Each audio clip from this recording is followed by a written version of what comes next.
Welcome to Next Radio with Broadcast Bionics, innovative solutions for creative people. So I was, in fact, it's going to be me and Nick for reasons that you'll understand. I'm now wearing a different hat. I'm wearing my Radio DNS hat. Look at my hat. Isn't it nice? Now, I was in Amsterdam over the weekend. I'm not proud. I was at IBC, which is a nerdy conference for broadcast technology, and I was struck at what TVs look like, because all of them seem to look the same. They look clear, they look straightforward, they look consistent. Nowhere in any of these interfaces will you see any mention of transponders, of FECs, of VOD, of IPTV, of cached content, or any other TLA that you want, even though that's part of the technical offering. TV offers a content-focused user experience when you use it. For radio, though, this has been our content-focused interface for quite some time. There's a dodgy user interface, if ever I've seen one. And now for radio's multi-platform future, we've got this. Genius. So in order to find London's LBC, for example, or Bang Radio or Jack FM on here, I need to know what platform it broadcasts on, and I need to know that it broadcasts on that platform in my area as well, because if I take this radio out of London, I can still find LBC on there, but the chances are it'll be an entirely different place, probably under an entirely different menu structure. We've got no content-focused user experience like TV. Globally, we're a multi-million-pound industry, but radio broadcasters seem content right now to give their audience a crappy user experience. So we've got to do better, which is why I think that hybrid radio is important, not just multi-platform radio. This is what multi-platform radio looks like. It's not very good, but hybrid radio. Now, I'm no Jonathan Ive, but if I turned on my dream radio, it would offer me content, not platforms. So on my dream radio, when I turned it on, maybe I might get Radio 2, which happens to be over DAB right here, WNYC, which happens to be over the internet. This is a content-focused user experience. Just like TV is becoming, it's platform agnostic too. I don't care how the content is getting to me. My radio is focusing on getting me the best content in the best way possible. Now, this type of experience is really only possible if you've got a system that ties all of radio together. A system that tells the radio not just that 88.7 is called BBC Radio 2, hey, we can do that already, but where its logo is, what program's on now, and that it's also on DAB and on the internet. A radio that uses broadcast radio and the internet together to deliver a content-focused user experience. That's what I mean by hybrid radio. And that technology that enables that content-focused user experience is here right now, and it's called Radio DNS. Now, I'll just canter through what Radio DNS does. Firstly, it's not new technology. We're just using DNS, the way that the internet works. We're using the unique standard identifiers that we're already broadcasting on FM or DAB or other platforms. And of the latest spec, it also works for internet radio as well. Here's a thrilling example of how it works. This is Capital FM, which broadcasts a PI code of C586 on RDS here in the UK.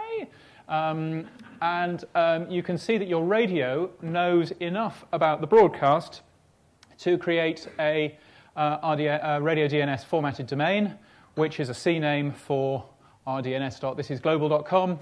And so my radio can find out tons more information. All Radio DNS does is we operate that DNS lookup server for radiodns.org to a trust model which is published, open, and straightforward. So you can do some quite clever things with this. Here's one example which I know that many of you are familiar with, Radio Viz. It puts nice, pretty pictures onto DAB and FM radio. The Pure Sensia, the Revo Axis, which comes out in a couple of weeks' time, supports this, and other devices as well on the way. And it works really fantastically well. It also supports things like tagging. So as I'm driving along, I'm listening to a particularly interesting commercial, or a particularly interesting music track, or a particularly interesting news piece. I press that tag button, carry on driving, don't have to interact until I want to interact later and find out what that was all about. And it enables more as well. Now, hopefully, if the guys are okay up there, yeah, okay, hopefully we can get hold of Nick Piggott, who's the chair of Radio DNS. He's in Chicago at the moment, preparing for the NAB show over there. Nick, are you there? Can you hear us? Yeah, it's working. I can hear you. The technology is working. Brilliant. So you're live in Chicago. That's right. Right now, I am in Chicago, and I'm getting ready to present to the big American radio conference, the NAB radio show, in a couple of hours' time. And we're going to be presenting something brand new from the Radio DNS project, and you're going to see it a couple of hours early. That's the benefit of the time difference there. And the new thing that we've added to the Radio DNS project is the ability to give enough information to a radio for it to switch seamlessly between broadcast radio and IP streaming. So if you are using a device that has both, as the FM signal gets bad, it can switch into streaming IP, and when the FM signal gets better again, it'll come automatically from IP back to FM radio. So it can start giving a more app-like experience to FM radio with the fallback of being able to go back to streaming if you lose FM coverage. But rather than talk about it to you, why don't I show you what I'm going to be showing the people here. So this is a Nokia mobile phone that has an FM radio built into it, like that. And this is our little demo app. So I'm going to start it up, and you'll see that it starts the FM radio on the phone up. I'm going to tune it into one of the radio stations here in Chicago on 107.5, just a couple of bumps up from where we are now. So this is an R&B and an urban station here in Chicago, and you'll see that it tunes in and it picks up the all-important RDSPI code. And now it's done the Radio DNS lookup, it will start bringing in that extra information over the IP channel. So if you've seen us do demos before, you'll recognise the extra information there that we're pulling in. Now let me show you the really clever bit. The FM signal here is okay, it's a little bit weak. I'm in a room with metal blinds on the window, so if I tweak the blinds I can make the signal go up and down. So let me show you what happens if I tweak the blinds and make the signal drop down. Just tweak that away. So you'll see that now the FM signal started to decline, and the radio is going to go, right, that signal's really bad, I am going to switch over to streaming on IP, and there it goes automatically. It's switched over to the IP streaming. Now I'm going to tweak the blinds again, and when the signal comes better you should see it swap back the other way. So let's go back from there. Let's see, you should start seeing the FM signal getting better again, and it'll switch back over to FM absolutely seamlessly like that. And that is what we're enabling in the Radio DNS project. Small amount of information that broadcasters need to provide, very simple information they can put on their website that gives the device enough information to do that seamless switch between FM radio and IP that should enable many more people. Let me just turn that off now, because we've probably had enough R&B this time in the afternoon or this time in the morning over in Chicago. That will give enough information for devices to be able to switch automatically between FM and or DAB or HD or any other broadcast radio platform and IP.